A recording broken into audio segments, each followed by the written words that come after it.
Festival of Quezon Province. This costume symbolizes prosperity and unity of our countrymen. This costume is created to honor our hard-working Filipino farmers and laborers. Designer art labeled by Ross Ignacio. Hari ng Tahanan, Kainit.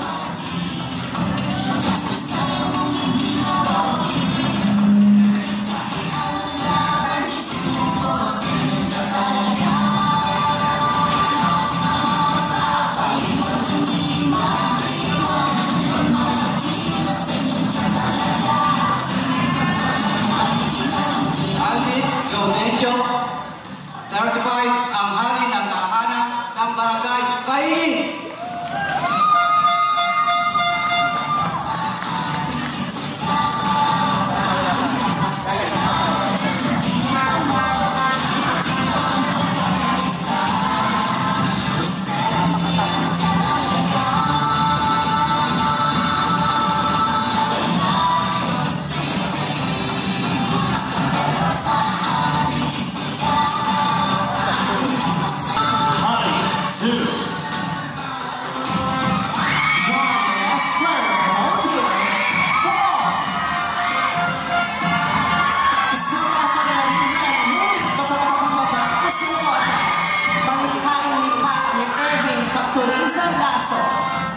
Isang makapangyarihan ngunit mapagpakupagang suotan ang inaalay ng amang ito.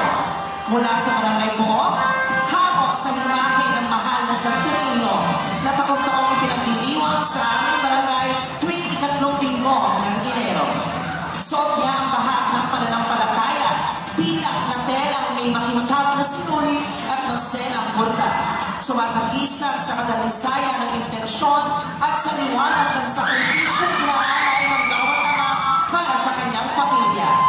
Bitbit niya ang setro ng pagmamahal, hindi man binibigkas ngunit may bigat ng responsibilidad at tapat na paninindigan. Ito ay hindi lamang kasuotan, ito ay isang panalangin, isang pag-alala, isang pasasalamat para sa lahat ng ama, katahimik, ngunit buong puso naging bayani ng kanilang mga tahanan. Celeste Rodil, 30, ang hari ng tahanan ng Barangay Buo.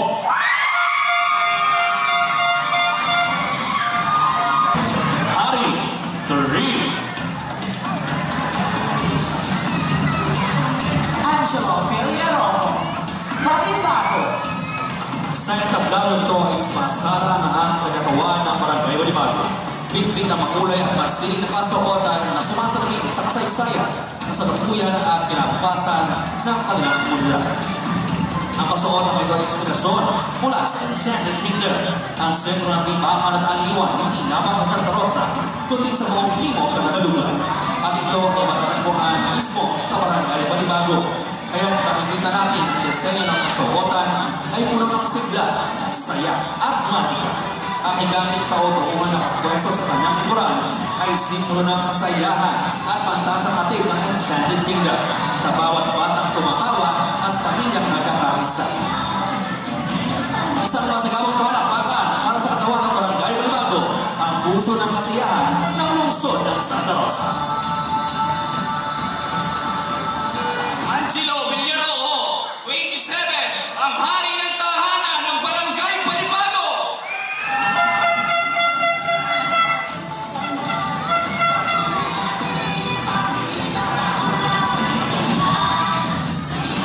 Hari 4.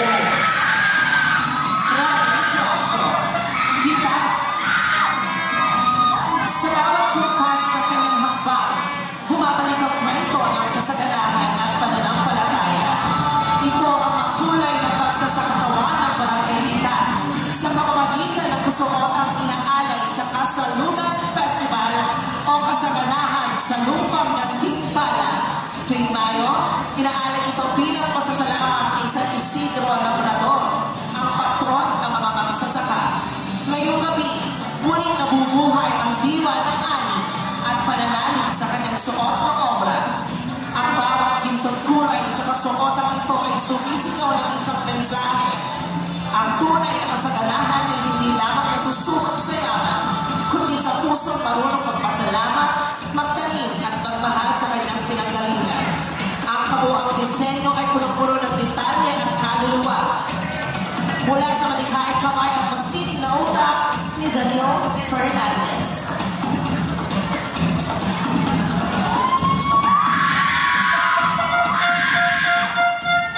Randy Clasio, 31, Hari ng Tahanan, Barangay Tita!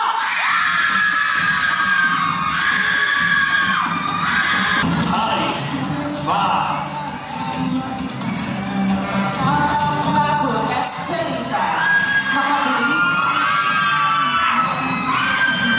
Ginito ang ani, Hari ng Tahanan ng Barangay Makabili. Sa gitna ng ditong liwanag ng ani, sumisipo ng sangharing taglay ng lakas ng magsasaka. Dangal ng manggagawa at puso ng isang ama. Mula sa Barangay Makabili, pinagmamalaki namin pakilala ang kanyang katauhan sa pamamagitan ng suotang sumasalamin sa kasipagan, ani at kultura ng ating bayan. Ang kanyang kasuotan ay pinaghabi mula sa konsepto ng dito ang ani. Mga balay na sumasayaw sa hangin, mga kasinda na may ani ng buhay, at mga handog ng talumpay sa lupa. Ang mga gustong bitbit niya sa liburan, may bitbit ng kwento ng bawat ina at amang nagsusulita para sa kinabukasan ng tahanan. Ang itong detalye, ilasinag ng araw na bumubuhay sa mga pananim at mabalot sa kanyang pagkatao bilang haligi ng pamilya. Sa hari ng tahanan, hindi lamang dahil sa lakas ng kanyang katawan, kundi sa tibay ng kanyang loob, tapang ng kanyang puso, at liwanag ng kanyang layunin. Mula sa matalinong disenyo ni Tete Mendoza. Mga Buwis Balita, 27, ang barangay. Ang hari ng tahanan ng Barangay Makabili!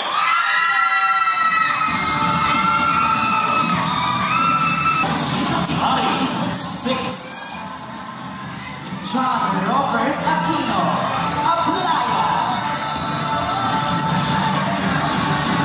Salambao means a big fishness. It is similar to Aplaya because fishing is the primary livelihood of the people out there. Aplaya also means baybani or tabing dagat. It is celebrated every last week of May. This costume was made by the creative hand of Mr. Alan Luna of Luna's Creation.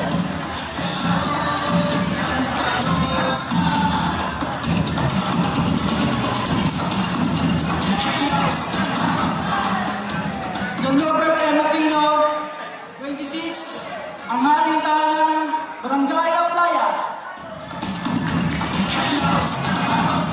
Hari, 7. Reyes Alimoro, Maliki. Manabot ni Pagani, ang sinisigaw ng mamamayan ng Nueva Ecija sa tuwing sasaping ang harihan, na ibig sabihin ay biyaya ng ani. Yan ang inspirasyon ng kasuotang ito mula sa malawak na palayan na kung saan ipinagdiriwang ang kanilang festival. Naway silang nagtatangin ay may mag-asang anihin. Yan ang tanging dalangin ng binuong na sa inyong harapan dahil ang tunay na biyaya ng palayan ay hindi panay na ginagawang bigas. Bagkus, ang bawat magsasaka na nag-uupal ng lupa para lang makaani ng palay. At ang nakulay na kumakalog sa kuwan ng kasuotang ito ay sa mga simbolo ng pag-asa at ligaya na makikita natin sa rawat natin sa labi ng mga taong hindi init at pagod, magantaran lamang ang kanilang tungkol.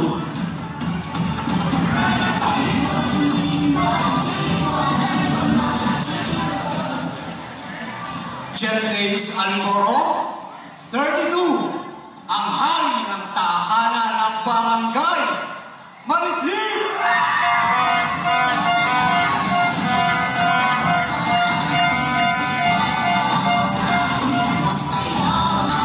Hari, 8. Ryan Alfred Amfor, Dilas. Selebrasyon ng Kandila Festival. Kasuotan na makikita sa hari ng tahanan ng Dila. Selebrasyon na patunay na kaunlaran ng Barangay Dila. Pinapakita rin ito ang Santa Rosa City Cemetery na matatagpuan sa Barangay Dila na nagsisilbing lugar ng pangalan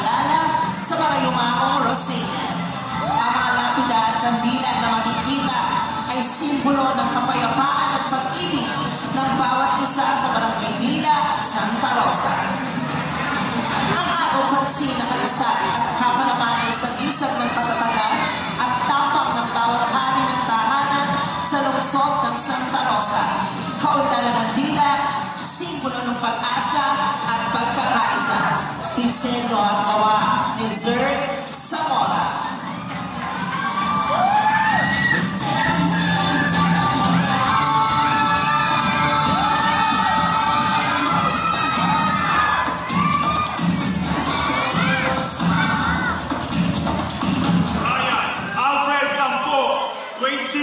Hari ng Tahanan, Barangay Dila.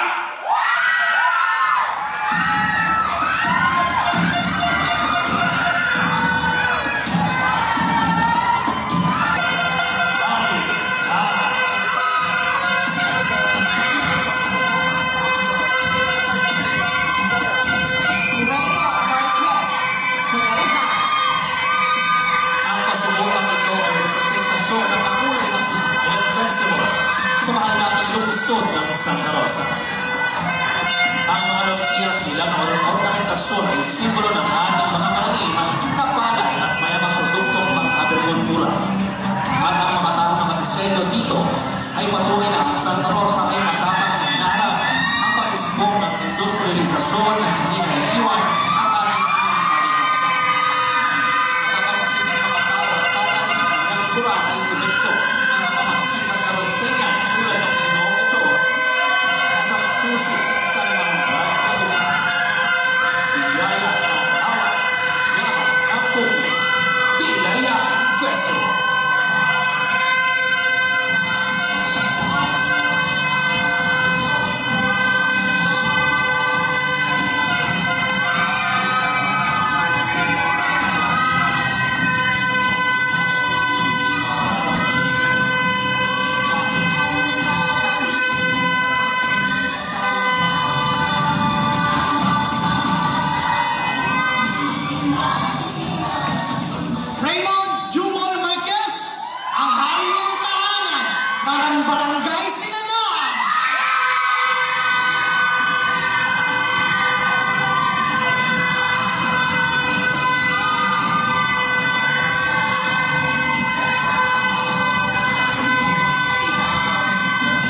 simbolo sa masaya at makahulog ang pagdiriwang ng Pinta Flores Festival, kaisa at selebrasyon ng fiesta ng Bagong Tagapo.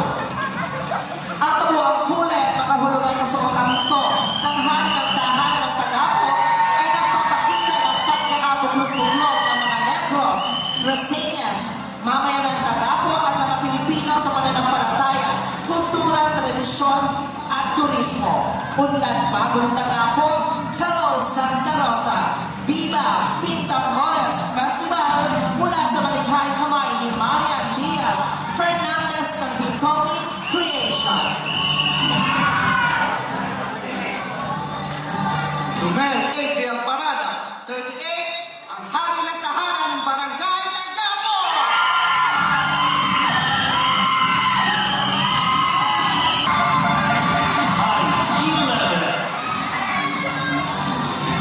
Jeffrey Inyo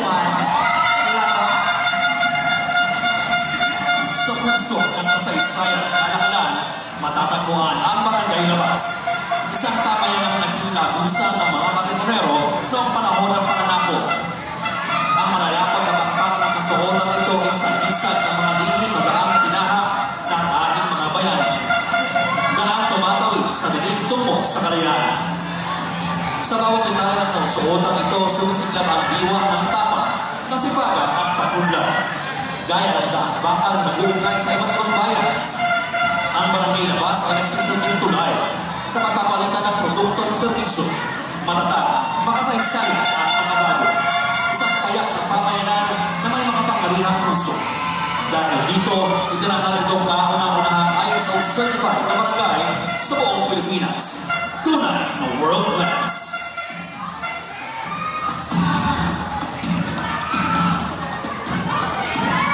Jeffrey Esteves Iniwan, 35, ang hari ng tahanan ng Barangay Labas!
Upang mas maging makabuluhan at makatotohanan ng disenyo. Ang mga taong nagsasaka ang sumisimbolo sa pagiging matapang at matatag bilang isang Rosenia. Makikita sa likuran ng malaking bahay tubo na nagsisilbing pahingahan ng mga taong kumakayon para sa kanilang pamilya. Ang mga gulat na nagsisilbing pangunahin, produkto na mayroon ng barangay, mga gulay, prutas at palay ang makikita sa barangay market area na paunahin pinagkukunan ng yaman ng barangay at para maipakita ang pagiging masagana ng barangay mula sa malikhaing kamay at disenyo ng Alcantara Creation.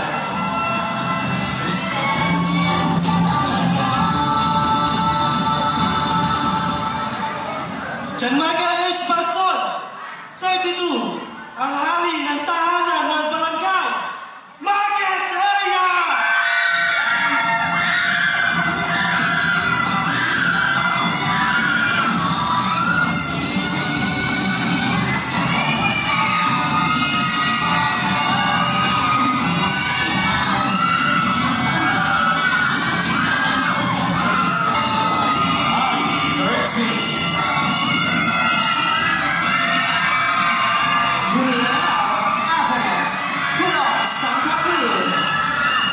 Galong ito muling binubuhay ang kasaysayan at pagkakamalapaya ng barangay Pulang sa Santa Cruz.